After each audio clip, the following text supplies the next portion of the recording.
Alright, I'm gonna hit Biggin with a fireball, light up those two thugs before they know what's cooking, then park behind this hut and invite everyone from one fire hazard to another. Okay, let's go. Oh. Today we're playing Brigand Panama. Panama is a DLC to the base game Brigand Oaxaca. We've covered our share of jank on this channel, and I doubt anything will ever quite top Brigand.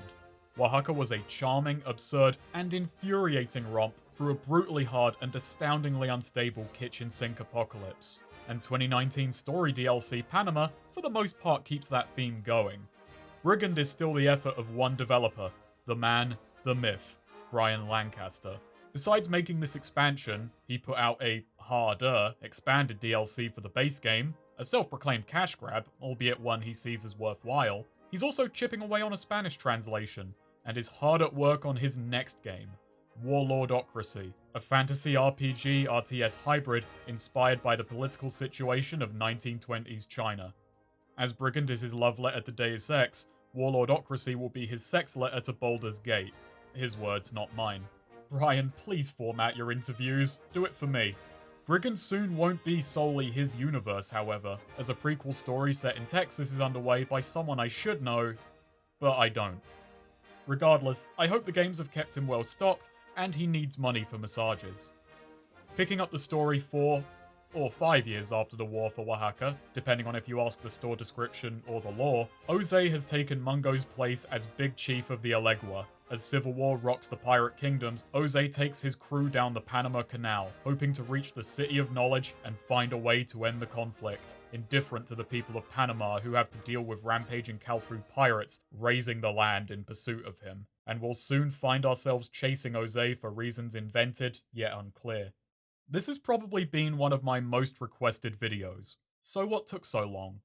Well, besides the fact these are full spoiler vids, so I want to let the game have some time to breathe, I was worried. Despite my very mixed feelings on Brigand's quality, I look back fondly on the journey. I loved the absurdity, the complications, the thoroughly unique experience, both in and out of the game. You only get one chance at a first impression, and how could Panama possibly be as compelling and strange? Well, to be upfront with you, it isn't. But that is for better and for worse. It's a DLC story half the length made in 1/10 the time, but it's far from all bad and further from boring. Let's get to it. In Panama, we're going to be playing the role of 3 branded exiles from the Pirate Kingdoms, hopping between their realities as we go. But first, we must build them. I quite like the class selection in this game, though it is a little unintuitive on the face of it. Rather than picking a neatly described class, we pick the crime which saw us banished. These add some flavour to the unseen Pirate Kingdoms and tend to be eclectic multi-skill mixes, differentiating the experience out of the gate from Oaxaca and suggesting a more experimental and varied experience, letting the player know it supports unorthodox approaches. But if we make a custom class, with our 50 starting points, as I did for all 3 of our lads here, we're an enigma. We have no past, except that which we create. Later he decided to shoot Ozee. He'll drop the ball and talk about the bomb. But come on now, that sounds ridiculous.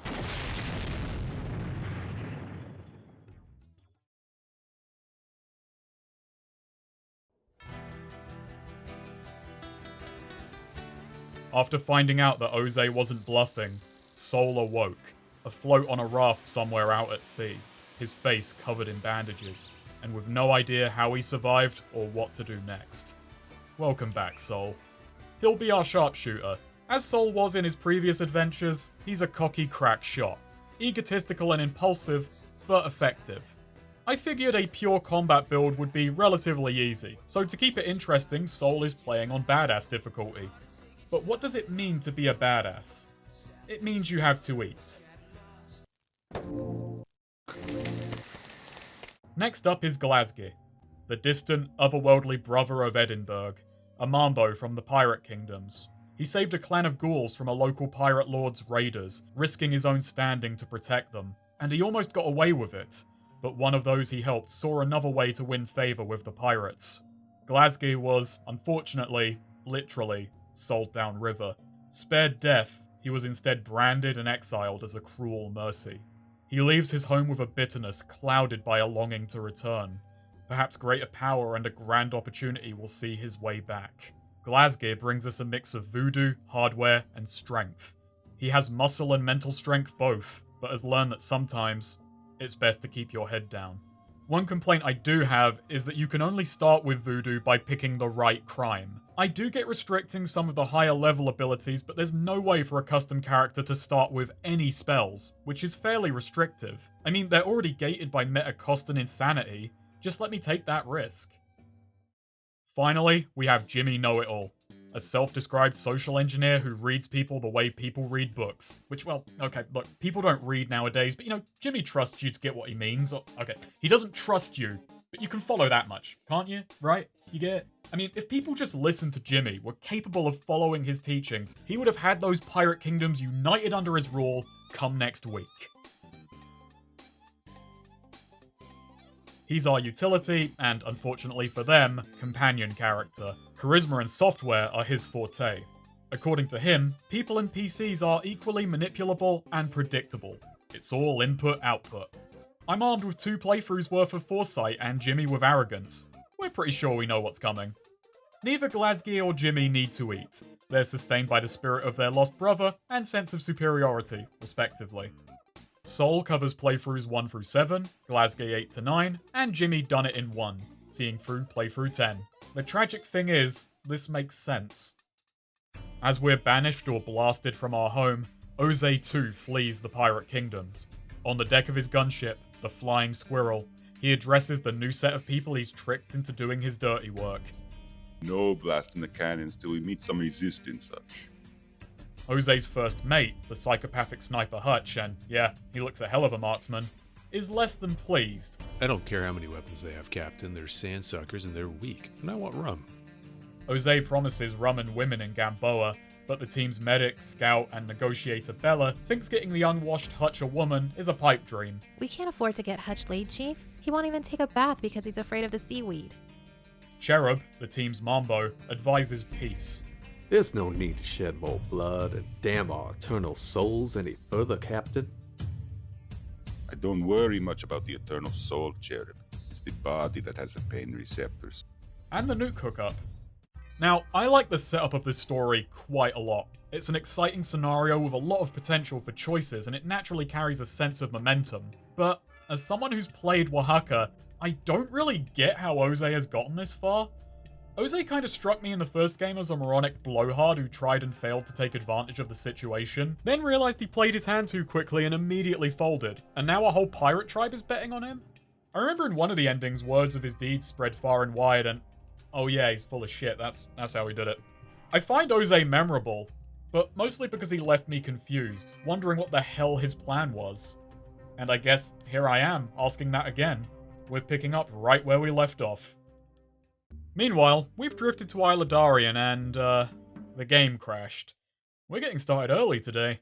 Well, lucky for us, we can load our way past that and make it to Isla Darien proper, a small outpost manned by the FSP, Panama's security force. My pronunciation's already been dog shit, so, let's not even try. Don't even twitch a muscle. You are on FSP land, and we have 10 guns on you right now. Ballistic demands we strip. Saul tells him to draw first, and he does.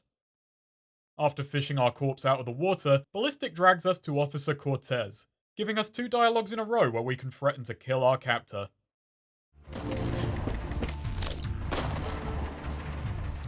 Okay, I think the lesson Brigand is teaching us here is that the best declaration of war is a surprise headshot. Anything less is impractical. With the post-explosion confusion worn off and bloodlust, not sated but abated, we hear Cortez out. This place was hit by a Calfu scouting party the other day. Pirates.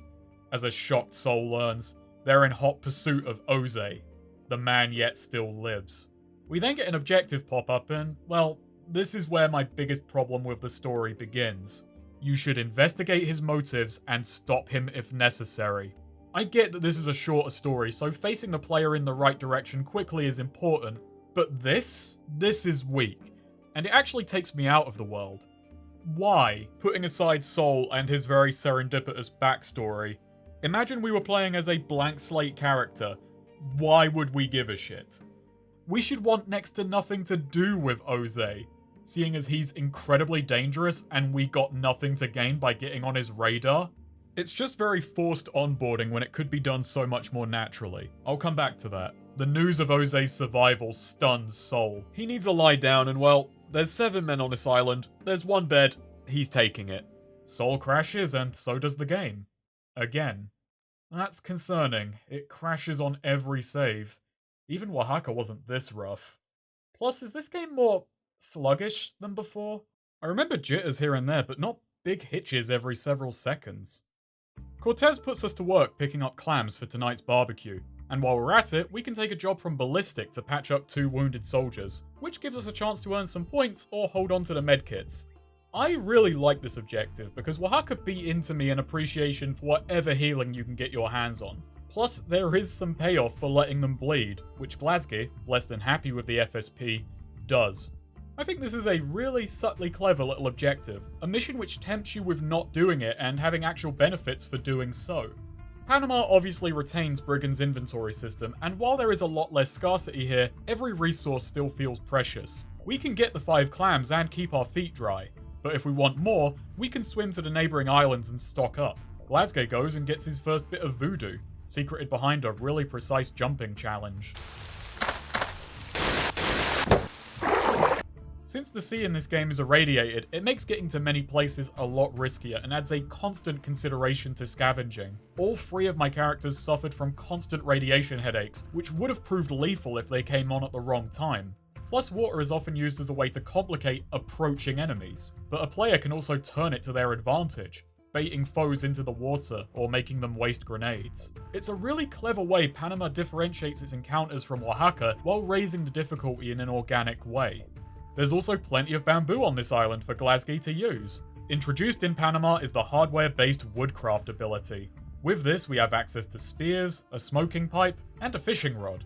The smoking pipe is a pretty nifty item, and it's a bit of a shame more people have beaten the game than ever made one. In return for an inventory slot, it doubles the buffs of certain plants, which can mean an out-of-the-gate temporary plus 40 to strength, which is fucking bonkers.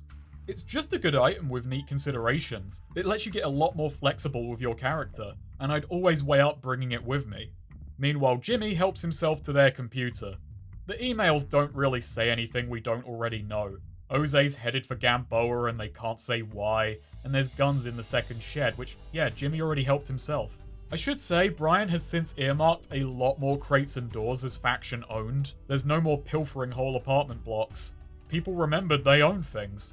Now that it's all property, it's all theft. Overall, Isla Darien is a good reintroduction. That, with some exploration, also lets the players in on the new stuff. There's even 2 spears for players to experiment with before needing to take woodcraft. It's just clever.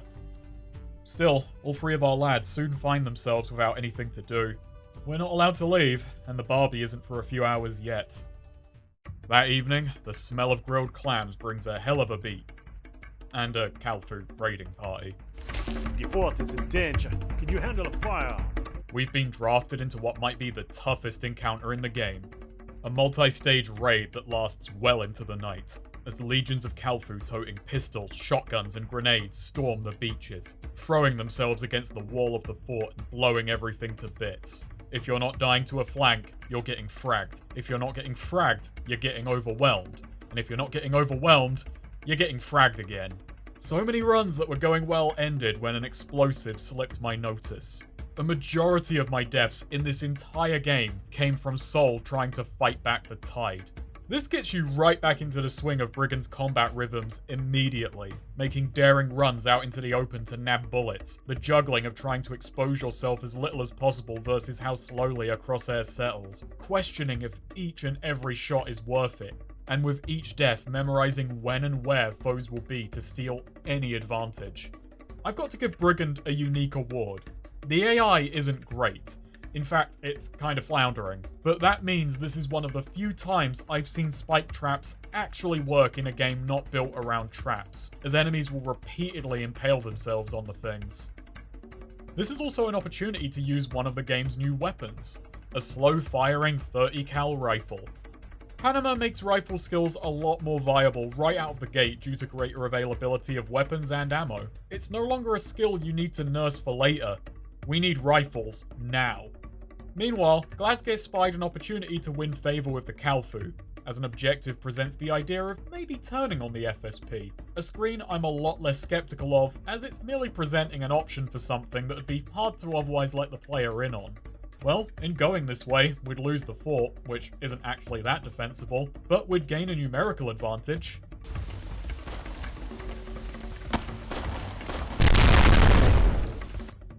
Okay, never mind the advantage. The Calfu will not recognize your help until the last merc is dead. So I have to fight them from within the fort, a tightly packed space, which has ballistic, an elite, and 3 lads with pistols. This is even harder. My survival time within the walls can be measured in seconds. This is not helped by my build. Voodoo lost me last time, and it's not really adding much now. It turns out the word of pain is whoops when you cast it on someone with an assault rifle, which speaks the guttural tongue of violence far more fluently. The spears my woodcraft skill allows are also fiddly. While they are very good when the situation allows, due to suspiciously wide hitboxes, using them in spaces that are in any way tight is a crapshoot. They may just crumble and fall. And this isn't helped by basic spears breaking against certain surfaces made of rock and metal. So on map 1, either faction you fight, it's a nightmare. Oh, sorry, wrong DLC.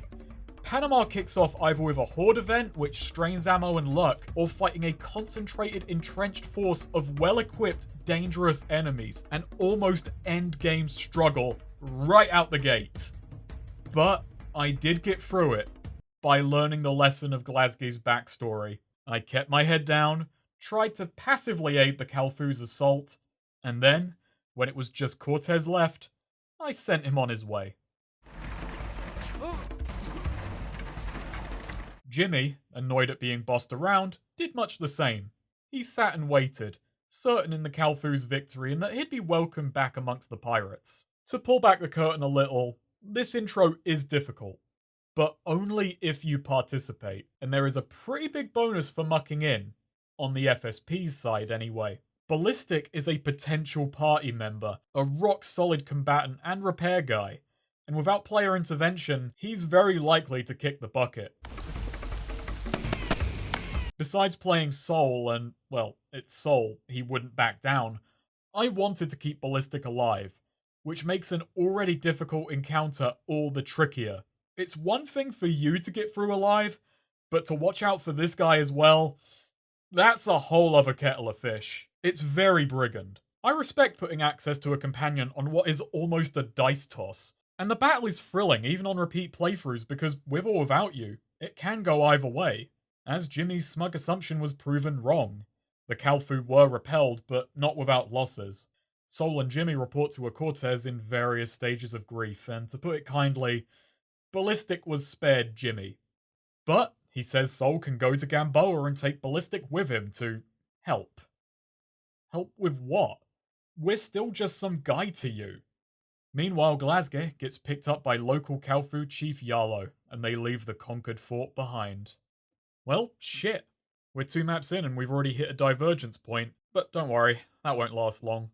Continuing with Glasgae, we're taken to the Gleaming Cove, the local Calfu hideout. This batch of brigands sensed the incoming civil war back home and came here to evade it, and now they're perfectly poised to catch Ozee. Yarlo tells us to keep it cool since the FSP on the mainland won't know us and we can get more done without a target on our...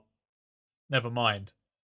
We're to head into Gamboa, find their boy, and see if he has any work we can do. We're also told that if we can fix the rowboat, we're free to use it. But that's a lie, because this chapter doesn't allow quick travel. So Glasgae goes for a swim. Despite just bollocking us on the boat, I think Yarlo is the best leader we're going to meet.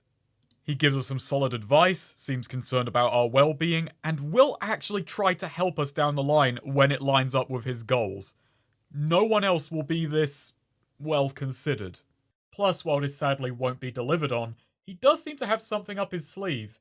He mentions a plan to try and make good with the FSP to move against Ozee, which as far as I'm aware, after 3 playthroughs, can't be acted on in any way. And since Yarlo is a voodoo guy, let's just say we'll put a pin in that. As Saul, Glasgae, and Jimmy make it to Gamboa, realities start intertwining once more, as Ballistic gives Saul my favourite dialogue option. Was that a fucking haiku?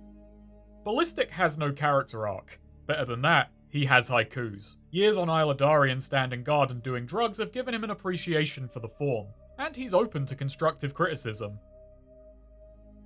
It's a shame he's dead twice over. The three of me are then confronted by Bella. Regardless of whether we pretend to want to join Ozee, preposition her, or even say we want to kill Ozee, she drags us to the centre of town, tells us Ozee is scouting downriver, and while he's gone, someone has planted bombs on his ship and will detonate them upon his return. Bella has decided we should find that someone, because the branding on my head says, I'm reliable. Well, if they're putting the screws to me, I'm getting a screwball. I head into the nearby bar, and a machete-wielding drunk named Samuel is raving, talking about how he will only stop drinking when he's killed all of Ozee's crew. I think I'm close to cracking this mystery. The bartender Cosmo cuts Sam off, so Bomberman goes for a nap. Cosmo tells us he does this every day, comes in and drinks himself half to death, and then swims to his island to sleep. We go and talk to the guy, and yeah, he admits he penned the threat. He doesn't care. Let's report back to Bella. Or not. We know who it is! The guy confessed! After a little bit of meandering and confusion, Saul figures it out. Now we can report him. My word against his. Jimmy, being a little bit wiser, took a different approach. He brought Samuel a few more cans of rum punch, and an even drunker Sam confesses that he's bluffing. There are no bombs, which lets us go and tell Bella. Okay, that's a little awkward. We were told to figure out the threat. Turns out that meant solve the whole damn thing for them. This gets more confusing for Glasgae, for two reasons. One is that Glasgae did give Samuel his drinks, but seeing as Yarlo told him to see if he had any work going, I took on his gig of destroying the solar panels. It was a struggle to take them down. The town is heavily guarded and my rep with the FSP is so low that breaking these things is a death sentence.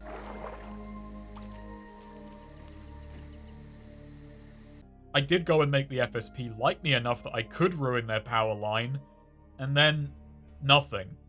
You see, it turns out the solar panels are just another way to get Samuel to properly confess, which he had already done. Yarlo's instructions were to come here and see if Samuel had work. This sounded like work, but it winds up being an unintentional trap. And on top of that, the divergence is over. There are no Kalfu jobs. Glasgae was so annoyed that he just shifted into another reality where he didn't wreck the solar panels and his own sunny standing with a faction. It's just such a strange objective. If you've given Cosmo the rum, the option is still present when speaking to him, to the point that I assumed I'd just hit another glitch when I finally cleared the objective, figuring I'd fallen into another conversation loop. No, this is working as intended. Sam and solar energy equally smashed. And I do find it funny that if you're trying to be pro-Kalfu, your best option is to rat Sam out. With the threat resolved, who comes to address the peasants but Ozee? His Grace says all transgressions will be forgiven, and they'll be leaving the town in peace. We can actually bring up the Kalfu coming after him, and he says they want him, not this town. They won't be touching Gamboa.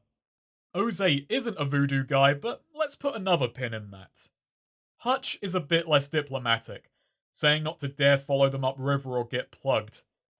Meanwhile, Glasgae fishes for info and Jimmy tries to worm his way in, and in neither case does Ozee take the bait. He makes a speech and makes his leave. With Ozee once again out of our grasp, we find ourselves at the bar, Cosmo asking what we'll do next. Okay, now that all three of us are together again and we've seen Ozee, let's go back to the opening and how I'd actually motivate us after him using the story. You may find it odd that I'm so fixated on this. After all, Oaxaca had a lot of awkward signposting and objectives, and I found that more amusing than anything else. Well, I think starting strong lets momentum carry a player through a lot more. It makes it easier to understand your own actions and make decisions going forward. Oaxaca had that momentum. We're framed and then put to work for the UBNS. We can act of our own accord and even turn on them, but we're actually pulled into the big picture in an understandable way. We have that launching pad of context. Panama instead has a dialogue box telling us that Ozee is important and we should figure him out. This is despite the fact that he is one of the most dangerous men in the region, has other dangerous people watching his back, and a whole tribe trying to beat us to the punch. Meanwhile, best we know about ourselves is that we're a random criminal, and an incompetent one at that. It's like if a Roman pickpocket heard about Caesar crossing the Rubicon and decided, oh, I'm fucking sorting this. This gets worse because at multiple points in the game we can express a disinterest in Ozee and people always go, oh yeah. Anyway, Ozee's off in that direction. Go get him, Tiger. Yeah, thanks, Cosmo. How about you keep tending bar and stop moonlighting for the railroad, eh? Now sure, I've invented reasons for why we're after Ozee for fun and flavour, but what do we actually stand to gain from this beyond satisfying our curiosity about a character who we, the player, should already know? Besides, Ozee never struck me as a big picture type guy, more a short-sighted moron kinda guy, which if nothing else puts us on equal footing. To get to the point, here's what I would do to the intro. We wash up on Isla Darien, the FSP mercs, seeing that we're a branded pirate exile, are a little cagey. They put us to work while trying to decide what should be done. Depending on what we do during the pirate raid, we'll be given different incentives for going after Ozee. If we side with the FSP or stay out of it, Cortez offers us freedom if we investigate Ozee. Seeing as we're an unknown, unaffiliated pirate, he assumes we'd have an advantage getting close to him. And if Ballistic survives, Cortez can assign him to us as an overseer, to make sure we don't try and go on the lam. This is far from perfect. There are holes in the idea, though I put that down to Cortez being stretched thin and perhaps not so savvy. I know there's an almost immediate contradiction between thinking we'd be able to investigate Ozee and then telling Ballistic to follow us. But regardless of that, this feels within Brigand's sensibilities. Plus, this gives us actual external motivation, along with an impression that the FSP is doing something. As it is, they add nothing to the story. They're set dressing, the reason there are guards scattered around. If we side with the Kalfu, Yarlo picks us up and makes a similar offer. He's after Ozee, and since we're an unknown quantity who can infiltrate and move around FSP-controlled areas, that gives us an edge and makes us a good agent. He could hang the fact he effectively sprung us from Isla Darien over our heads, and maybe offer induction into the Kalfu if we express interest. As a story entity, the Kalfu aren't as bad as the FSP. They're at least motivated. The Elegua massacred them back in Cuba, but they come off as similarly static. After what feels like the beginning of a developing route, there's nothing to do with them. They stand around in pockets waiting to get shot. I'm trying to be minimal with these changes, modifications that don't massively alter the rest of the story, but cleanly place us within it, adding some depth and intrigue to our role and making the factions seem less like non-entities. All this without contradicting any player-made backstory, as well as, give us an in-world reason to chase Ozee if we're not particularly self-motivated. Regardless of whether we express any interest, Cosmo tells us that we would need an army to pursue Ozee. We can either head southeast to the Gleaming Cove and make nice with the Kalfu, or if we're feeling suicidal, trek southwest into the Arrajian forest and try to win friends with the Ronin. Terrifying, exploding wirehead ninjas, those fuckers are back. But before we deal with them, let's talk about Gamboa, because I think it's a really clever, calming, and cool little hub. First off, cardinal directions. Panama doesn't have a compass, since it doesn't need one. Instead, the directions are seeded early on, since Cosmo points out Samuel's Island is to the west of town, giving a nice big landmark to work from. It's easy to get your bearings from then on, no matter where you are, as directions are fairly consistent across maps, and the whole game is framed around the canal. Panama is in many ways concentrated Brigand, and as such, Gamboa is a convenient one-stop shop. Each of the traders double as highly skilled trainers, so you can get into your build a lot faster. It's a place I found myself making a lot of trips back to shop, level, and just unwind while planning my next move. And there is a fair bit to do. Saul, as he does, buys a house. Now this is a little extra, after all there's a perfectly good public bed by the waterfront. Still, I made a house a home. And this place comes with a bonus feature, a disappearing houseplant. There are no toilets in Panama, unless this shrub counts, so we can occasionally water it for a bonus point. Meanwhile, Glasgae puts together a fishing rod. Should there be any fish in the local waters, you can use it once a day to reel one in. That's not great, actually. We also have to stand ankle deep in water, which seems uncomfortable. And worst of all, the fishing rod is a scam. As I came to learn, catching fish the old-fashioned way is not only more efficient, but this too gives us a point. I used the godly powers of the lower, granting my eyes impossible perception to better find fish. Meanwhile, Jimmy takes up a more scholarly pursuit. Every evening, Cosmo runs a pub quiz. The town is littered with books which are free to read. The trivia night does a good job motivating learning about the setting and rewards remembering it. I didn't care too much about reading lore books last time around. This time, I was tricked into studying. Oh, come on, Jimmy. Everyone knows the Great Collapse was in 2300. Sadly, the text parser to find bonus dialogues is mostly gone, only surviving here to answer questions. It's a bit of a shame. The part characters overall feel less flavorful than they did in Oaxaca, where no matter how 2D some of them got, they left a strong impression. I'm not entirely putting that down to the removal of the text parser, but it does make them feel a lot less intriguing. Putting that aside, I do think Gamboa is pretty good. It sets the stage for Panama, has a lot of utility, and is overall just pleasant. If I have any negatives, it's that all three shopkeepers have very boring side objectives, each of them just being a fetch quest. Even then, there will be a fun payoff down the line. Anyway, Kalfu or Ronin. For Glasgae and Jimmy, this was easy. Glasgae was already on good terms with them, and Jimmy getting Sam drunker not only pacified him, but the entire faction. So they make it to the Cove, where Yarlo gives us a pet pirate I'm naming Patsy, and tells us to go to the Ronin. Choices. Under Glasgae, Patsy didn't last long. But under Jimmy, he's in for a bad time. All three must brave the Culebra Cut, which wastes no time throwing a huge pack of carrion demons at you, which can be faced, or you can lead them back to some guards and make things simpler. Deeper in are some Kalfu, and well, they're already coming in good numbers. To get to the western coast, we need to swim. And over there is a packed encampment, and they're dug in. Taking this place out is no small feat. Not even for Saul, who's literally built for this. We're 2 combat maps in, and already up against juicers and newly introduced mambos. Voodoo-wielding enemies who can debuff you with ice and pack a wallop with their machete. The juicers are toting grenades, and shotgunners sit behind cover. But, on our side, we can approach this camp from anywhere along the coastline, sneak back into the water, and we have a bunch of ways to get a foothold or open with a grenade.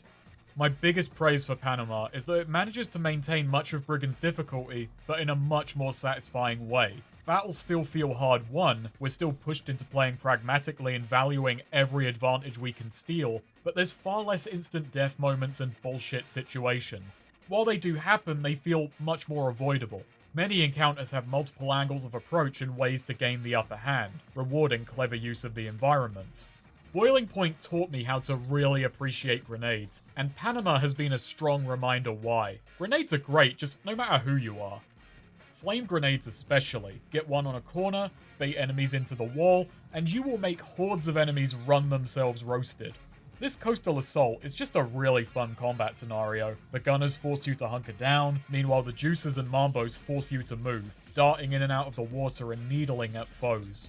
Panama does a lot more mixing of enemy types, and it just makes the battles far more dynamic. This all said, the grenade spam can get to be a bit much. It's a bit of vestigial unfairness from the base game, and it's a bit more avoidable. Panama wraps up a ton faster than its forebear, but here's where the beauty of Isla Darien comes in. After the raid, there are so many bullets left lying around, along with rifles, shotguns, and those good old grenades. I almost thought I was overstocked out of the gate. Gamboa then gives plenty of opportunities to earn points and jink to get stronger gear, and then it quickly makes that investment worthwhile. If you enjoy Brigand for its combat, which admittedly wasn't my key thing, Panama gets you into it faster and screws the player far less.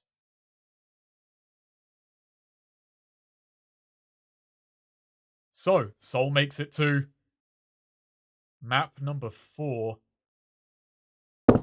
Huh. Well, I don't think this is meant to happen, but on the upside, it loaded fast. Where did everybody go? There was stuff here. Map number 7? I'm stuck. All the connecting maps are gone. I can't find Ozee like this. Edinburgh! You seen him? So, the moment we've all been waiting for. The moment I need to contact Brian. He's always got us out of a jam before. Oh, well, that sucks. He says he'll hold off on updating for my sake. I tell him not to worry, and Saul is reincarnated. I die many more times on Isla Darien, make it back to Gamboa, and Saul's house is gone. That's weird. I don't remember shooting it with a crossbow. I get to the Culebra Cut and breathe a sigh of relief. The maps are there. I make a save, take a break, and then they're gone. This happens 5 times. Turns out this wasn't because of updates. It's just that at some point my saves will corrupt, deleting a majority of the world. I don't think I can solve this. Beating Brigand without saving is way beyond what I'm capable of, and Brian is similarly stumped. There is no solution, and only a handful of people are experiencing this. So that's where it ends. On this PC. At the start of the year, I got a new computer put together. The thing is a beast, and I am more than happy with it. But Brigand isn't. I decided to swap back to my older rig, the one that braved Oaxaca, seeing it through crash after crash after crash. And so, 6 souls later, it doesn't crash on saves anymore. That's a good sign. The hitching seems diminished too, and most important of all, it remembers the world exists. Now, I'm not happy that this is the solution, but we can play the rest of the game now. It's quite concerning that Brigand is downright broken on newer hardware. Its engine, Dark Basic, while still technically around as an open source engine, is a rather dated bit of kit, and whatever version Brian used may be nearing the end of its shelf life. I mean, I don't shop at Asda regularly anymore, which is where I bought my copy of Dark Basic when I was 10, but I doubt I'd still find it there. Here's the bitter and the sweet. Beyond this point, Brian doesn't factor into this story. He will not be a recurring character like last time, since Panama is actually pretty stable. On a PC that can run it, Panama has no progression blockers whatsoever. That's not to say there aren't glitches, we'll be seeing them. To give Brian his due credit, and to show that he really is still hard at work, near the end of recording, I requested a feature to switch off the HUD so I could get some cleaner shots.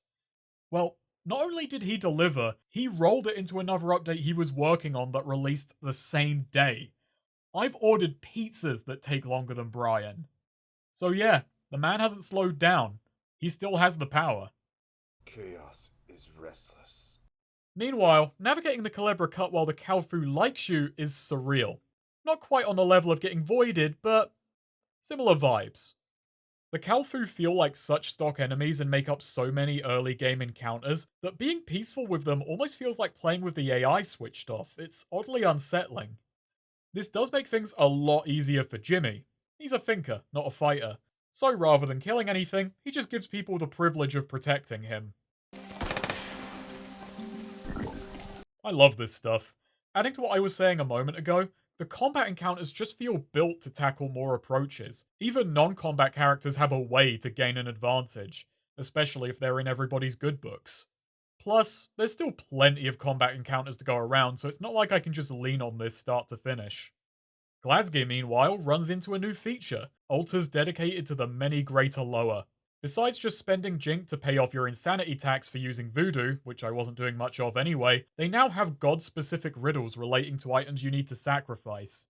These are good riddles. I couldn't solve all of them. I felt really clever when I worked out the grass through which flesh will pass.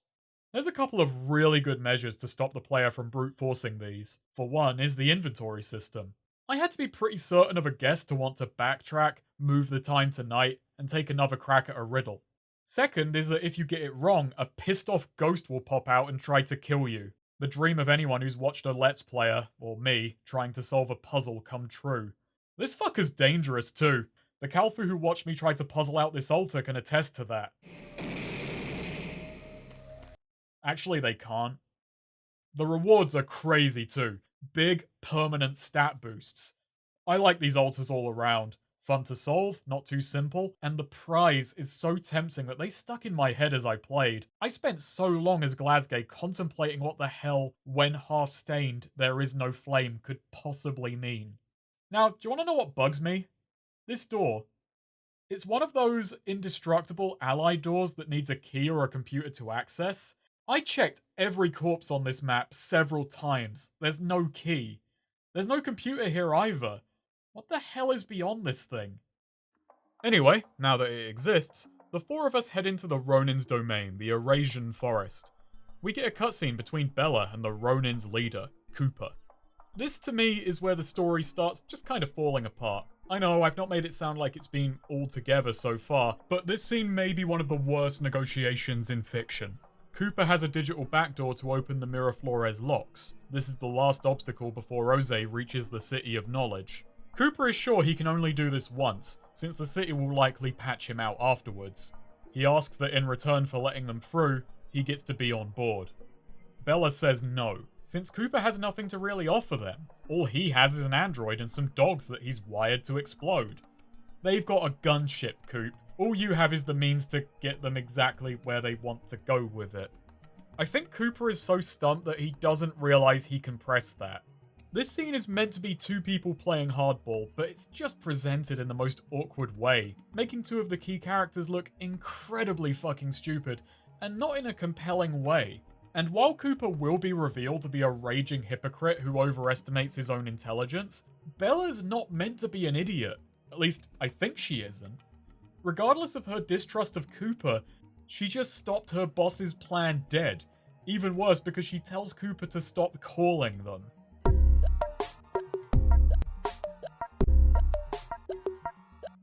As Bella leaves, we enter. It's a forest filled with Baroque troops. How does it go?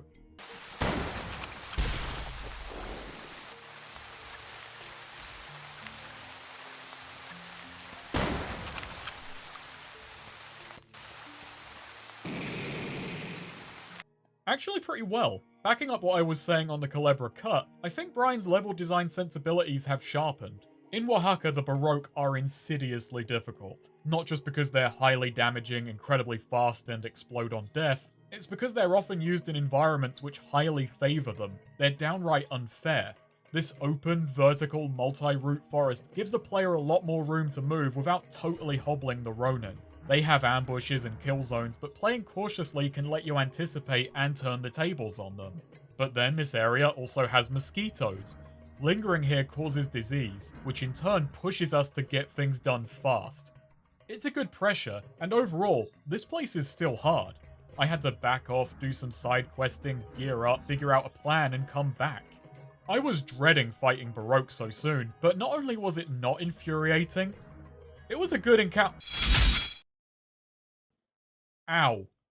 So, I just stumbled into a new feature. Bear traps. Not much to say about them. They're bear traps. And I think this trap here is my favourite. Why? Because it seems perfectly placed to catch me. It's positioned along the best flank to the building, and it's just obscured enough. I think if anything can speak to Brian's sharpened design sensibilities, it's this trap. The only character of mine who dodged it was Jimmy Know-It-All. Unfortunately, the same can't be said for his Patsy. That is another thing. This whole area was very doable for Saul, but he's a combat-focused character. Glasgae is far from optimal. His Voodoo still isn't up to snuff, so all he's left with are spears. But again, smart use of the environment lets him get away with it. There's something very gratifying about killing these cyber ninjas with a wooden spear. Fuck your tech. As for Jimmy, well, he talked Patsy into doing it. Just a few words from the guy and Patsy wanted this over with. And if he'd actually listened, well, he might still have two ankles. Though I do have one criticism, one which took the first two playthroughs to really piece together, mind. This map is very lopsided. Our job is to break into the Ronin compound on the back right of the stage. The entire left approach is incredibly heavily guarded and roundabout. The right flank may have the bear trap, but besides that, all it has are two exploding dogs, two isolated cyber assassins, and the turret meant to guard the doors isn't properly flagged. It won't notice you. Does this way too optimal route show an oversight in the game's design? Or is it foreshadowing for Cooper? It's probably not foreshadowing. And something is concerning us. Saul may not be the sharpest guy, but he does know that this isn't the best way to ask for an alliance. That is what we're here for, right? Unless our opening gambit is, hey, I noticed you lost a few guys. Need a new one? I think we're only hurting ourselves here. I'm sure Cooper will hear us out.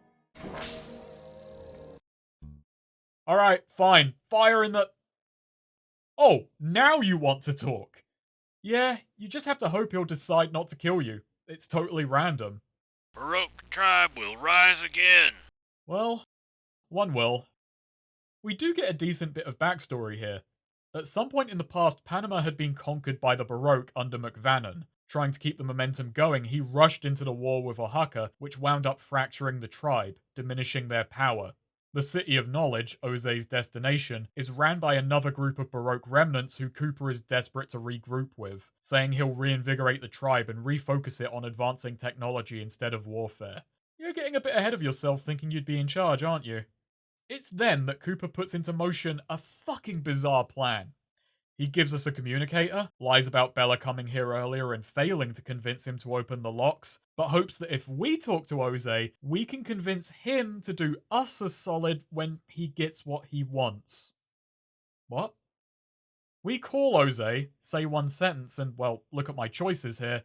Then Ozee, partway through saying he recognizes us, is distracted when Cooper opens the locks. Ozee then acts smug for a bit and cuts us off. What the... Yeah, this whole section with the Ronin is frustrating and daft. From learning the Calfu isn't really an option to progressing the story to everything everyone does, it outlines the goals of two different groups, then has them repeatedly undermine themselves in the most glaring ways imaginable. After multiple playthroughs, I still don't understand Cooper's plan. In the span of a few minutes, he goes from holding the locks as leverage to parlay with Ozee to just opening them up in the hopes he'll feel a need to owe us. And why us?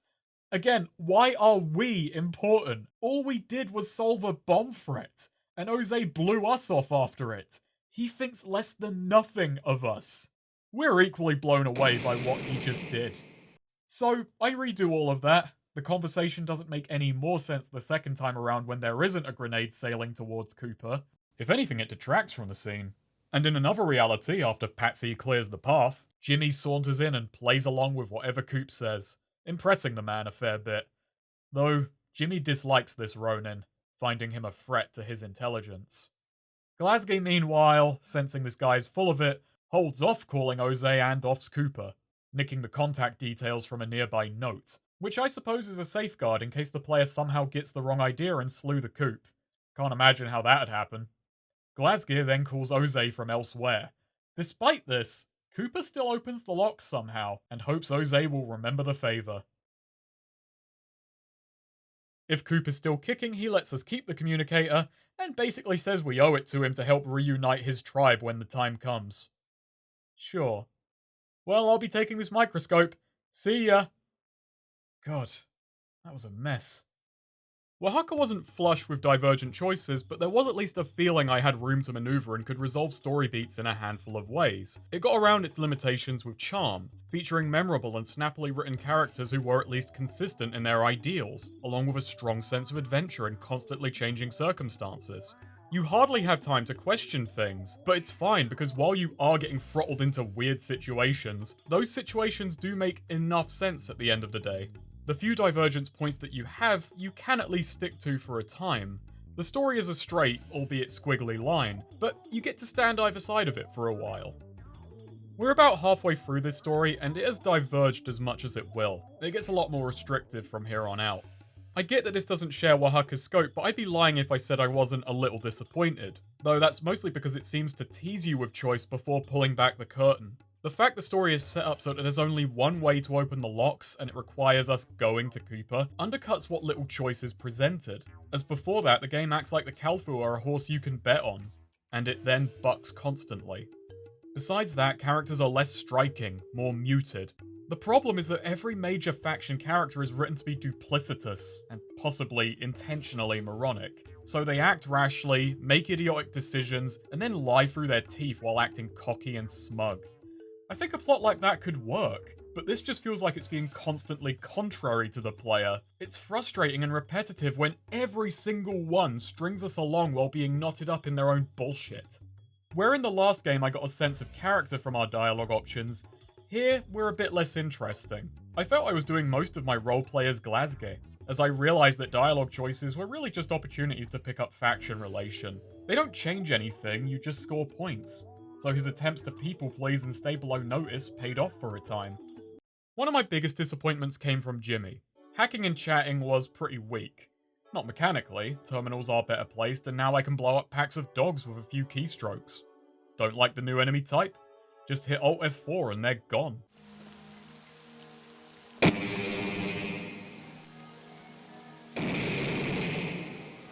What I'm disappointed by is the lack of gossip. Jimmy got into everyone's computers and, well, there's nothing to learn. The emails will basically repeat what the characters have been up front with. That's boring. Similar deal with extra dialogue options and detect motive. All it usually does is have characters extrapolate or rationalize things they've already said. I feel like these sort of skills where you can unearth more information should give you more information, better insight into the world, or clues at incoming plot beats. This kind of thing only happens once, at this hut in the Deep Canal. Yeah, in the spirit of things, we're jumping ahead a little. We can learn that the Silver Iris satellite is loaded with hydrogen bombs and can hit anywhere on Earth, which is a little concerning. We're all using that thing to communicate. Could that be what Ozee is after? We know he's mad, and that he likes mad. Wait, hang on. This hut belongs to Dr. Lee. You may remember him. He helped us out in the first game. And well, he's packed up from this hack shack and moved to the City of Knowledge. I'm gonna get up my own arse. I would make this place an alternative way to open the locks. I'd have this be the place that Yarlo sends us, saying that his boys found this terminal but can't crack it. Then I'd hide the code for it somewhere on this map so people without software aren't fucked. I almost feel like this is supposed to be the case. There's a communicator in here, cow food parked nearby, and the computer could be made a way to open the locks. Either rigged to the same backdoor that Cooper has so it can be closed off, and maybe put us in contact with Ozee so he can still make his all-important speech. We could maybe be under fire from the flying squirrel and have to, wander around. Now, I would say all this, but besides anything else, we can't even get here until after we talk to Cooper, since Hutch is keeping watch and will instant kill you if you try to get here ahead of time. Even if you're wearing a disguise you can find at the Kalfu camp. Even if you're totally invisible. Expert marksman right here. Panama's writing has just lost a lot. I think it's a great setup for an RPG that then forgets how to be one. The last thing I wanted from a Brigand follow-up was for it to feel muted, when Oaxaca is just full of oddball charm. That's the bigger problem in my opinion. The straitjacketed quest design, while unpleasant, just compounds on top of it. And I'm not done griping about the story, but I'll relent for a bit. It should be obvious that while the charm and choice have waned a little, they're not all gone. A good line will poke through at least once a chapter, and as for roleplay, we can still very much do that. After the meeting with Cooper and getting the communicator, all three characters have the idea that someone in Gamboa might have a plan for it. I head back to the bar, and it seems the Kalfu are out on the lash. There's an amphibious raiding party right off the coast. Saul rushes out and... oh my, that's a lot of them.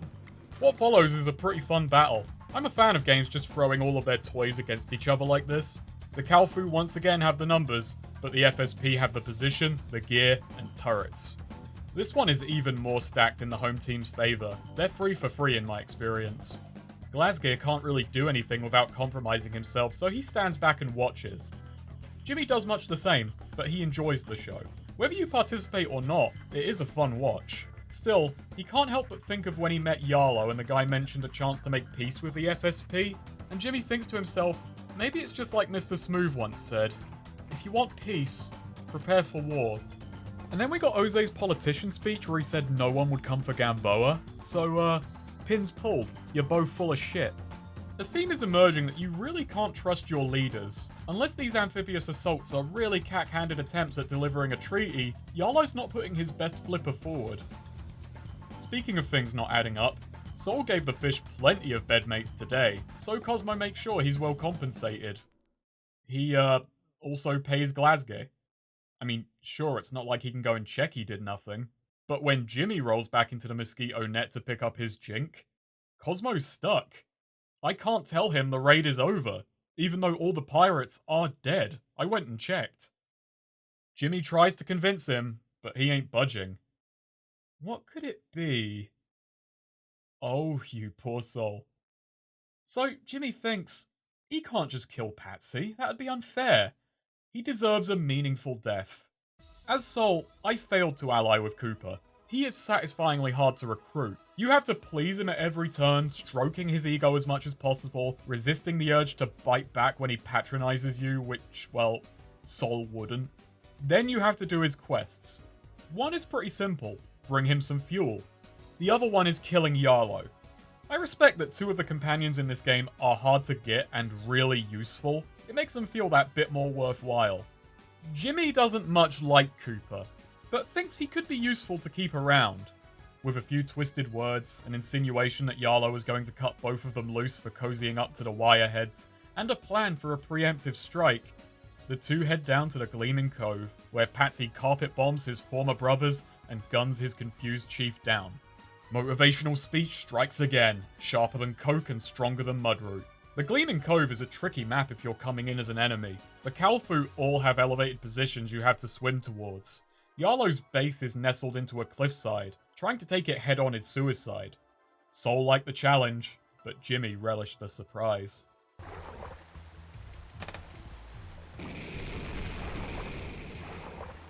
So we make it out of there alive, but we still have problems. Jimmy needs a party slot, really wants that 100 jink, and since he only just betrayed them, the way back to Cooper is rife with pirates. Well, 3 birds with 1 frag, Jimmy sends Patsy off to assault the Culebra Cut, telling him freedom awaits in the Arrajian. Let's just say a position opens up by Jimmy's side, and his pockets get a little heavier. And sometime later, partially funded by Patsy's passing, Jimmy makes it back to Cooper, where the two partner up. Farewell, Patsy. Your sacrifice will not be forgotten, however much you'd prefer it to be. Before we move onwards into the waning hours of Panama, let's tidy up everything before the Deep Canal. As we leave our meeting with Cooper, we're confronted by Bella. Ozee left her behind as the locks opened up, and yeah, you deserve it. Now she wants to tag along with us because we're after him too, remember? I'm a little unsure, but she's good with a medkit, so welcome aboard. Oh, sorry, the whole boat thing. Well, you're on the team. Bella is the companion equivalent of Carmen. She's the one with a story.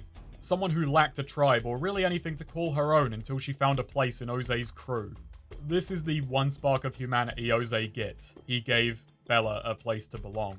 What's hilarious is that if you get Bella, then immediately row to Gamboa, she'll emotionally tell you her tale all in one go instantly.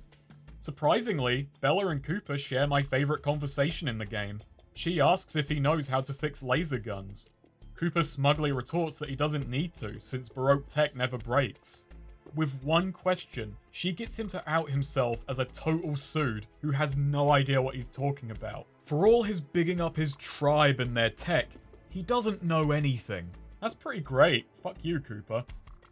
But as a companion, I love playing as him. He has max agility, which Jimmy can talk him beyond. He's invisible during the night and sees enemies in the dark. I underestimated the power of stealth. It cleans house, especially when you have a recently annoyed cyborg ninja taking out his frustrations.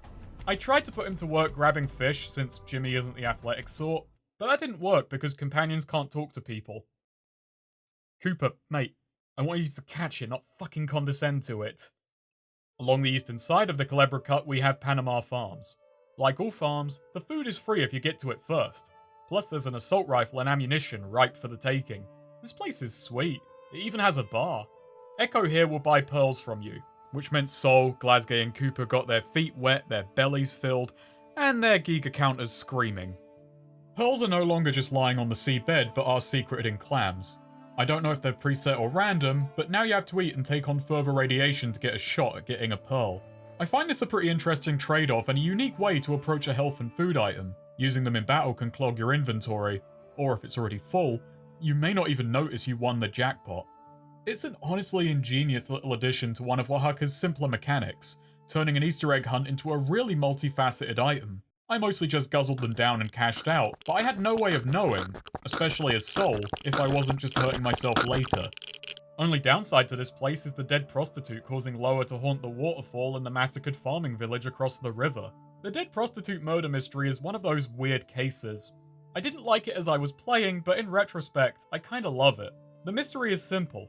You have to follow a series of clues from a medallion to find out who the killer is, and it couldn't be more obvious. But if you lack the charisma abilities to get a confession, you're stuck. That is unless you pick the ultimate dialogue option.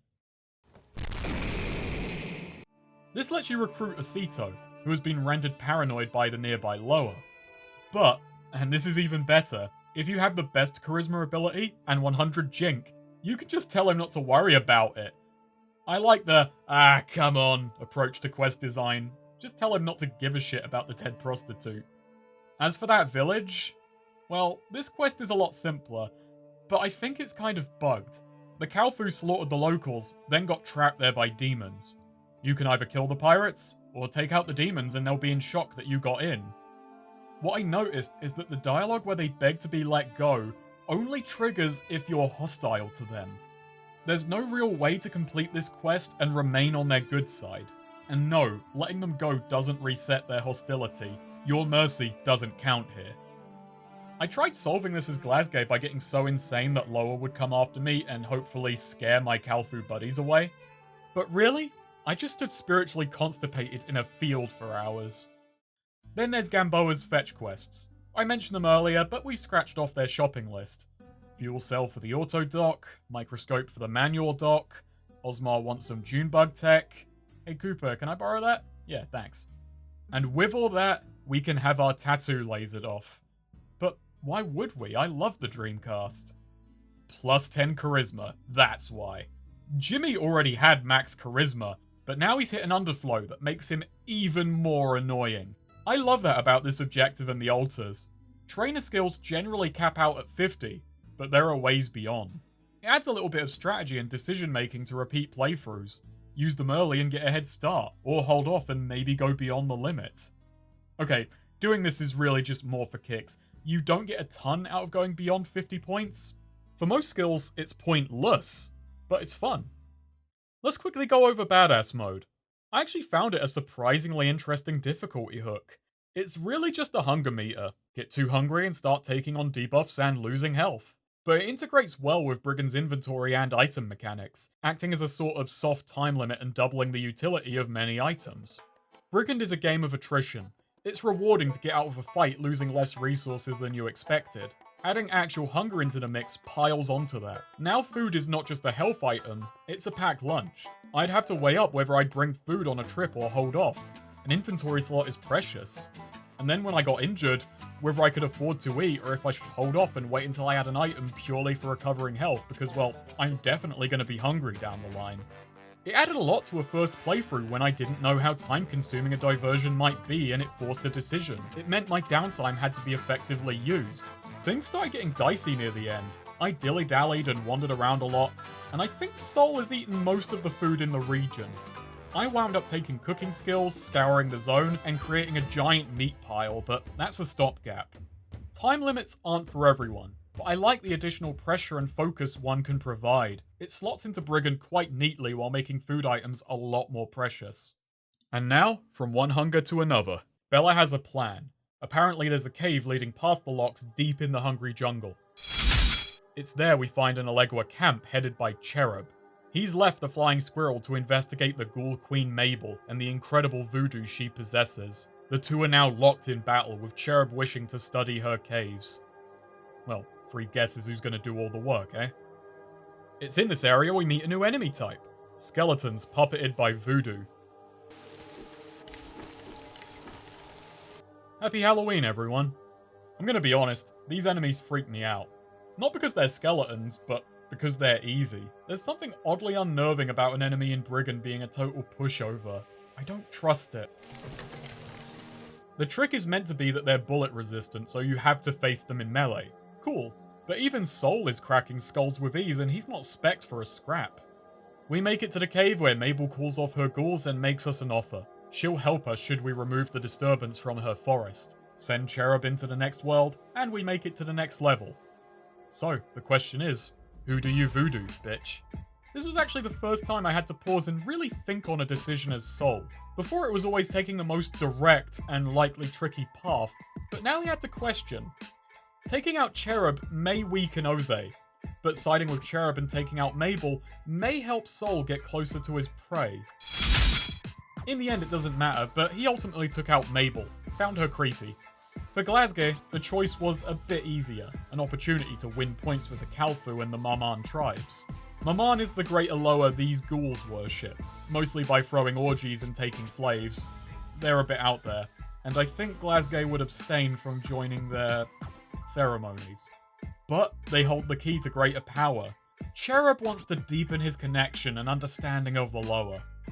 Glasgae just wants a bigger fireball. He's a Kalfu through and through. Lower of fire, baby.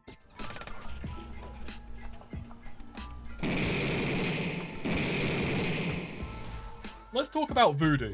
I gave it a bit of a raw deal in Oaxaca, and that's because it starts off terrible. You are at the mercy of the game's pacing, yet still need to feed it points that could be more immediately helpful. It causes insanity, which costs Jink, and costs so much meta you get maybe 2 or 3 spells per combat.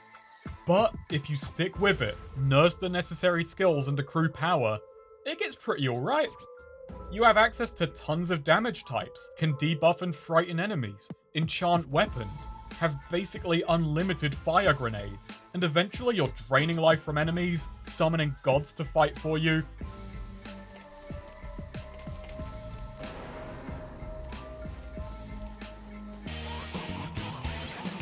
And changing the weather, which is neat. In return for biding your time, you become incredibly versatile and you have great power. That said, you need something to back it up, either in guns or melee. Due to that heavy meta cost, you cannot rely on it to carry you through a whole combat. That's unless you want to sit and wait or retreat to a bed between each volley. Plus you have to weigh up each and every use, since insanity can build quickly and that comes with nasty drawbacks, even stopping you from saving unless you pay off the lower. That, and we are back to the throwing weapons problem of hoping the menu wants to trigger. It's like trying to aim with a lead dinner tray, it's unwieldy and heavy. But I grew to quite enjoy Voodoo. I consider it an advanced playstyle since you have to manage meta and money a lot more carefully, as well as hold off on leveling skills that will help you in the early game. And all that while the game sends you into dangerous excursions to get the tomes you need to expand your power set. But by taking out Cherub, which was no small feat,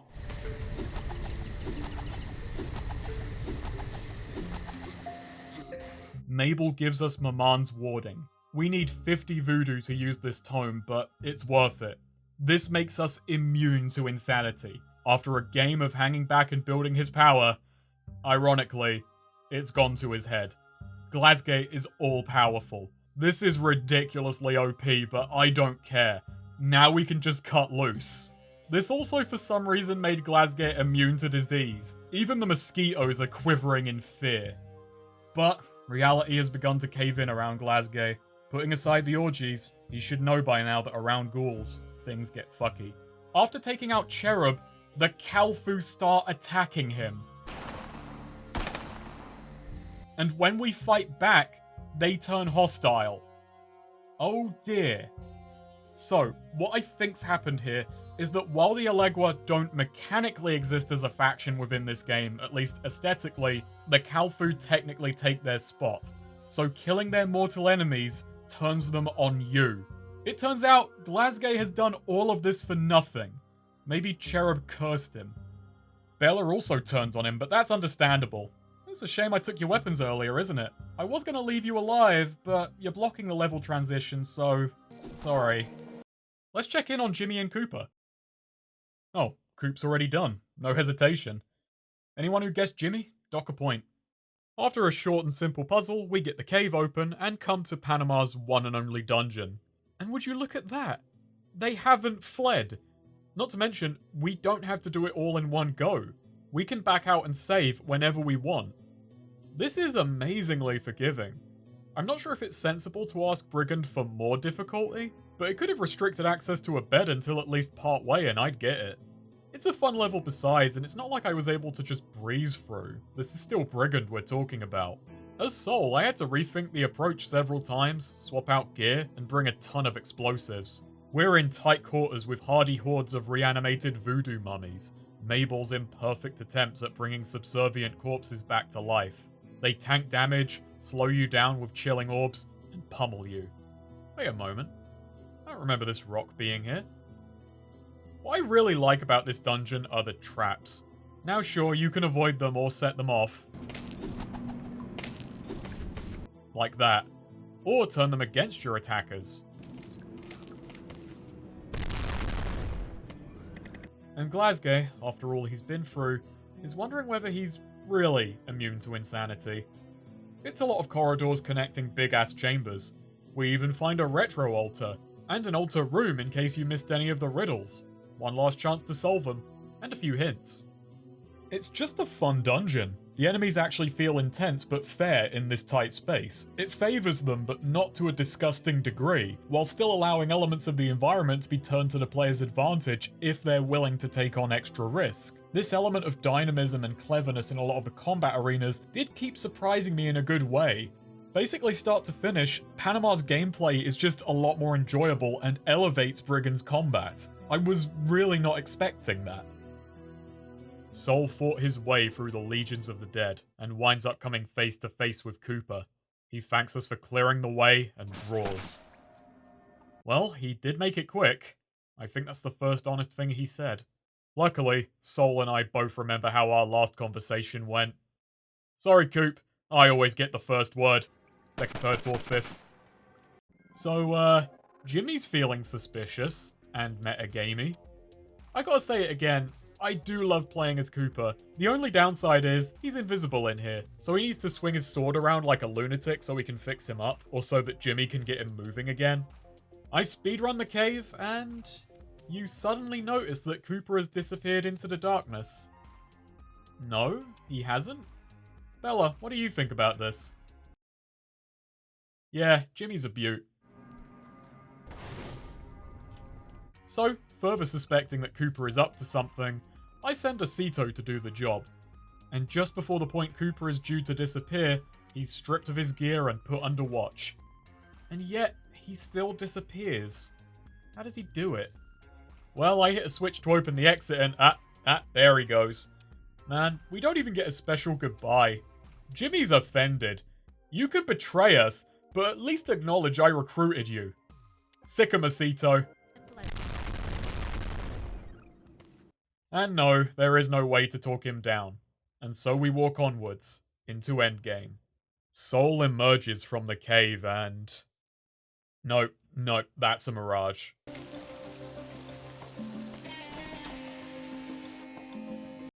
Saul can't believe his luck. He's here, alone. It's time to finish what he started in Oaxaca. Second time's the charm. Ozee has died prematurely. You may no longer complete the game. What do you mean? We just did. Saul emerges from the cave and... No, that's a mirage. Saul can't believe his... existence. He's trapped. What's it all been for? He can't even get a good ending outside of his own game. He's not even allowed to take him down. He's so tired. All he can do is Ozee's bidding. We're told what happened. The flying squirrel was instantly sank by the city. Yeah, fat lot of good that did. His crew has mutinied and now Hutch is standing in defense of the City of Knowledge, peering through his rifle scope in wait for Ozee to pop his head out. We're then conscripted into performing an assault on the city for a man the game has told us not to trust, who has just been a dick this whole time. And we do it. We can't not do it. Alright, Saul versus Hutch, the battle of the sharpshooters.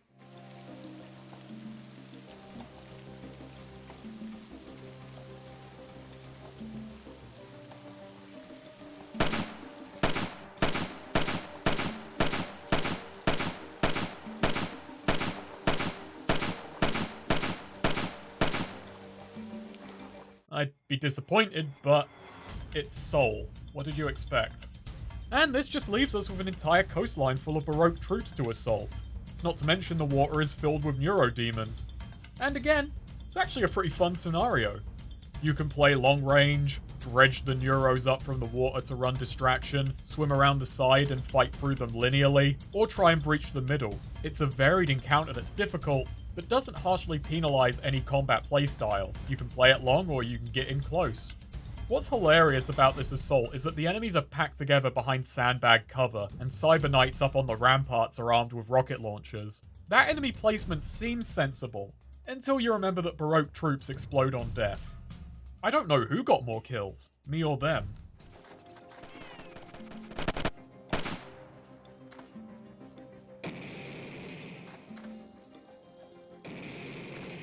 It's on the shores of the City of Knowledge that we find Lee's contact info, and if we call him, he'll give us hints that would have been useful hours ago. It's all generic stuff. How do I get money? Pearls! Who has voodoo? Mabel. Yeah, no shit. Going through there wasn't optional. Can we trust Cooper? Yeah, we can trust him. He's fucking dead. The only question that makes sense given where we are in the story is whether Ozee can work with the city. But Lee gives a non-answer because, spoilers, that doesn't matter anymore. This is why I think Lee's cabin should have maybe had a bit more significance, maybe a way to call Lee when any of this crap would have been useful. We can only call the tips hotline after we definitely would have gotten the answers, and we can only ask a couple of questions before he cuts us off anyway. This is all a little frustrating. Saul is losing his cool, and on that note, let's report back to Ozee. You see this shit? Now I have to kick someone out of my party for him. For this prick.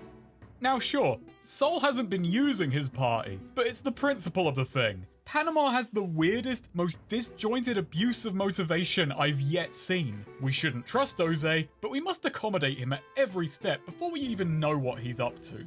Yeah, sure, alright, Ballistic, off you fuck. He fills us in on Lee. The man went insane after the war for Oaxaca. The Silver Iris is filled with hydrogen bombs, and Ozee is worried that Lee is about to drop them. So he's here to put a stop to it. Man, as much as I took the piss, I did like the setup that Ozee was looking for a solution to the war in the Pirate Kingdoms. I kinda wish that story happened. Holy shit, playable Ozee. I'd never thought I'd see the day. I tried to take him to visit Cherub. The downside is they have no dialogue, they don't even acknowledge each other. The upside is Ozee caught malaria. Lee opens the gates to the City of Knowledge for us, and Saul goes to have a word. And while he's happy to see us because of course he knows who we are, what he has to say is concerning. Lee says that we're in a simulation. We should have died long ago, but here we are. People die and return over and over again with no escape. He wants to nuke the Earth in the hopes that if everyone dies all at once, the false reality will end, and best case scenario, get remade into something better. Now, in case you're worried the game is pulling one of those shitty meta, we're in a video game endings, we have been told that Lee is off his nut. And there is no proof that what he's saying about us being in a game is true. But Saul is fucking done, man. All Lee wants for the end of the world is a drinking buddy, and that drink sounds pretty good right about now. Saul's taken the hit once. Maybe next time, he'll get something better.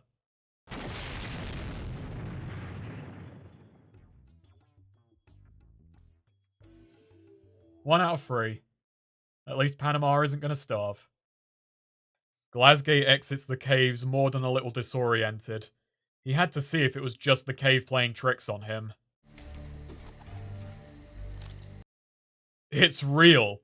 When you throw a spear at something, the spear breaks. But these are fine spears.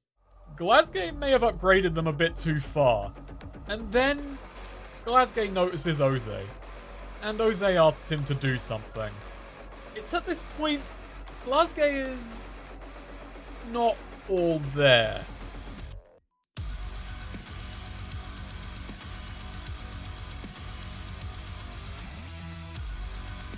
Filled with fear and anger and confusion, he tears apart this land in which he has failed over and over again to find a second chance. His spears revealing hidden secrets, deeper lies, and what the fuck? He curses this land with his very being. And I mean that. His spears, cursed. His sword, cursed.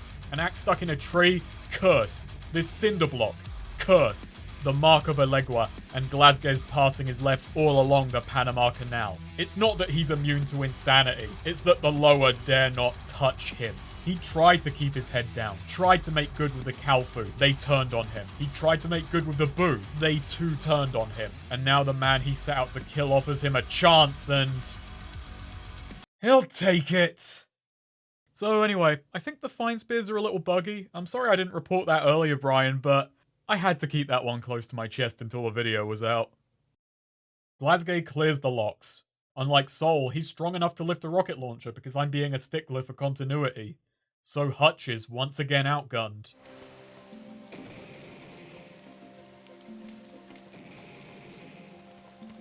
And we enter the city. This is the final combat arena. You can't leave and you can't save. Ozee says we gotta go and mentions a helicopter that only he can pilot. Only problem is there are 3 AA guns we need to take out. So, we just got here and the plan is to leave? I don't even know if we have to take out Lee. I mean, I did, but that doesn't seem to be the objective. Anyway, this is a bit of a flimsy combat scenario to end on. It's got cool ideas. You get to scout the city out first since those inside don't start hostile. So you can find items, figure out where everybody is. And look, it's Arfie. I mean, a cyber demon. Yeah, this place has one of those. And then, once you're ready to start, you get to pick where you begin the battle. It's a cool map, but it has some weird elements. The mix of tight quarters and long range is cool. It's a nice platter of the many different combat scenarios you've been ran throughout both games, sort of scrambled into one final map. And this may be the one time it can feel flagrantly unfair, as ambushes are everywhere and it's very easy to wind up in a situation where you'll be flanked from all sides or instantly vaporized by a laser gun. But, as you learn the map, you can figure out how to avoid it. It's trial and error, very Brigand. But this is made much easier when you realize you can ignore half of the arena. The map is bisected into 2 roads, with a hill and an underpass segregating the two. Every single one of the AA guns is on the lower road, and Lee, if you even need to take him out, is placed in an isolated spot with very few enemies guarding him. It took a little bit for me to figure out a route, and then I didn't even engage with half the map. I barely even saw the cyber demon except for when I slipped up. There isn't much more to say. It's big, it's tricky, it's trial and error-y, and it's made that bit harder by an inability to save scum.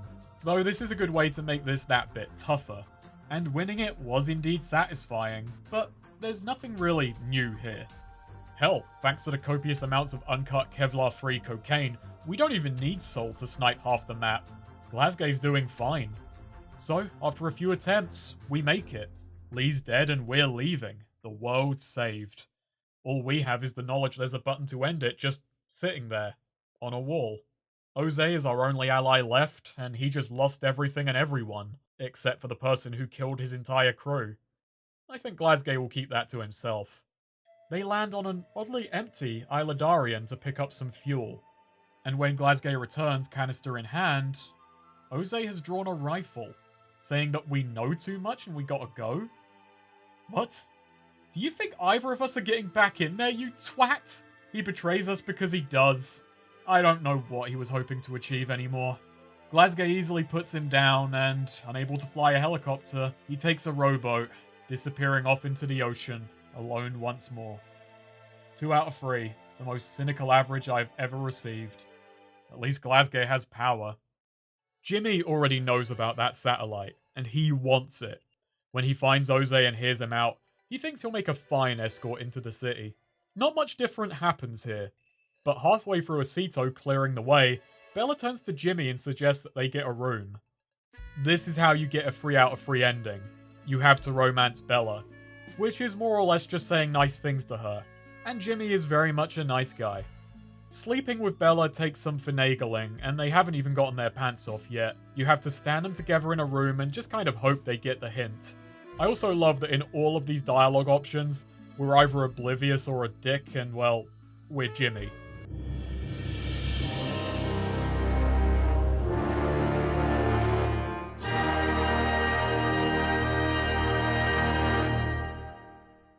And then we're right back to it. A motivated Osito, loaded down with ammunition and with Bella running meds, is absurdly powerful. And hey, the longer he spends shooting, he doesn't have to listen to Bella and Jimmy, who learns there's really no way to talk down Lee. So the massacre continues, and Jimmy is whisked away on a helicopter a little confused. We were already there, we had the city. Why are we running? Lee's dead, the switch is theirs, but as they land on Isla Darien, Jimmy realizes a place to kill Ozee, away from prying eyes. They could return to a city that's all his. He sets up his companions, ready to gun down Ozee, goes to grab the fuel, and then, well, Ozee, you just spared Jimmy having to say sorry. Especially as, once again, there's no dialogue powers to tell him killing me is stupid. Guys, he's shooting! Do I have to do everything myself? 3 out of 3. Former companions turned on him. Man, talk about return fire, eh, Bella? How disappointing was he? So, that was Panama. I jotted down my thoughts a few minutes after clearing the game for the first time, trying to capture the emotions I felt and make sense of it. And it was a mix of whiplash and confusion. That the story I'd been set up for at some point had been replaced. It's only as I revisited and analysed what was happening that I realised I was waiting on a story that never really felt like it began. A game spent chasing Ozee while others were hot on his heels. A region destabilised while he seeks whatever it is he's after. A weapon? An alliance? What could he be after, and does he deserve to get it? Despite my judging the onboarding for being awkward and taking the piss, yes, I'll say it again, I was interested. I did want to know what it was he'd get. I didn't care much about the motive, like, that's the easy part. But then, when we finally arrive, the context has completely changed. Ozee is trying to stop the destruction of the world. A minor character has been reintroduced as a mad villain. Everything Ozee had, the big warship, the army, it's all taken away off screen. Nothing beforehand really matters. While awkward signposting was a thing in Brigand, the player's goals were never truly compromised. Here, the player has no goals besides Ozee, and that's inverted the very moment you can act on it. An experienced player will know Ozee as a man who was happy to make his dead man switch a nuke, threatening tens of thousands of people's lives just for a bit of insurance. Then he ran when he was deprived of it. And in his ending slide, news of his deeds spread far and wide. He's a piece of duplicitous, cowardly shit. That's the smug bastard I've had to spend a whole game pursuing and questioning. Then at the end, I have to help him? It's not just him. Every other big character is possessed by a similar contrived stupidity. Panama is a game that fights you at every step, forces you at times to abandon your interests in the favour of whatever path the story is strong-arming you down. It's often a little deflating. There's a thin path of story you can walk, as I did with Saul, where you're not so often contradicted. But even then, the abrupt shift of focus of the ending is over and underwhelming. It's a bait and switch. It's nowhere near as interesting as what was on the table. Think of what it could have led to. Ozee's flight caused by war, the pursuit bringing conflicts and long-standing feuds to the boil, possible alliances of convenience forming in his wake. Nah, fuck that, nuke switch on the wall. Which Ozee runs away from because nothing before mattered? It could so easily be made to work with the setup and naturally raise the stakes. As we uncover what's going on in the City of Knowledge, all the factions of Panama catch wind and scramble to stop Ozee from getting his hands on it. Then the player could pick a side or go rogue. Now that's me daydreaming a little, since not even the base game had that kind of freedom. But the larger point is, it feels like there's some missing connective tissue. We're rammed into a different story while, at plus 5 hours in, I was still waiting on the one I thought was going to happen. And the betrayal at the end feels so weak. And yes, your companions will always turn on you for attacking Ozee. The whole situation is cooked. This story achieves nothing. Now, I don't mind it having a smaller scale than Brigand, not making as big a wave in the world, and frankly, I never expected that. But this is nothing. Nothing is resolved beyond Ozee being dead. I can't even say love the setup, hate the payoff, because you can't hate what doesn't exist. Except elves. I'm not even disappointed in the lack of ending slides, because, well, what is there to say? I had fun puppeting these characters and playing them out, trying to find an arc where there isn't much of one. Saul was just pure luck. Some loops just close themselves. But, again, that's me inventing meaning where it's a little lacking. There is room for roleplay and interpreting your PC's actions in a way that fills in gaps in a narrative that has those holes to begin with. But can I give the game credit for that? I've tried to keep the line between me giving my thoughts and having fun with my action figures clear, and I hope I have. I included it both for trying to give the video a little something extra, and to show that it can be done. It's not meant to defend the game, nor as an attempt to obfuscate opinions under the guise of a character. I am happy with my endings, as pretentious as that may sound, but Brigand's ending, as it is contrived, awkward, and flips the story upside down for no good reason. It denies everything promising about itself. Brian, if you've made it this far again, I am sorry for how harsh this is, but this is just how I feel about the story, and my videos tend to focus a lot on that. I hope it's still clear that I had a lot of fun with Panama. I could still find moments of that oddity and joy the original brought. As mentioned, the gameplay scenarios are more varied and tightly balanced. Companion and utility-focused builds are no longer screwed by the dungeon format. The map design and use of water to modify encounters was put to great use, changing the rhythm of combat. I wasn't big on Oaxaca's gameplay, but I actually had a lot of fun navigating the challenges Panama threw at me. It's so much sharper on this front that it makes Brigand's clunky mechanics work as a highly fallacy tactical shooter with much less instant death bullshit and trial and error traps. For playing with builds and toying with characters, it is a massive improvement. As an immersive sim, there is less to do outside of the combat. Few quests have meaningful alternative paths. The minor gameplay additions aren't hugely substantive, but they're placed in what is mechanically the soundest version of the game that yet exists. Panama is far from bad, further from boring, but I did often find myself a little underwhelmed. Thanks to everyone for watching. If you wish to support me in my videos, please spread this one around. Send more people down my weird jank rabbit holes. They may thank you later, though they most likely won't. If you want to support me more directly, I have a Ko-Fi and a Patreon. People on the Patreon can DM me for an invite to a Discord server. Everyone gets thanks, as you can see. Those in the $3 tier get access to scripts and notes. And those in the $5 tier can see afterthought videos, mostly focused on answering viewer questions, talking about the video production, and filling in any last-second thoughts. I hope to see all of you next time, and have a good evening.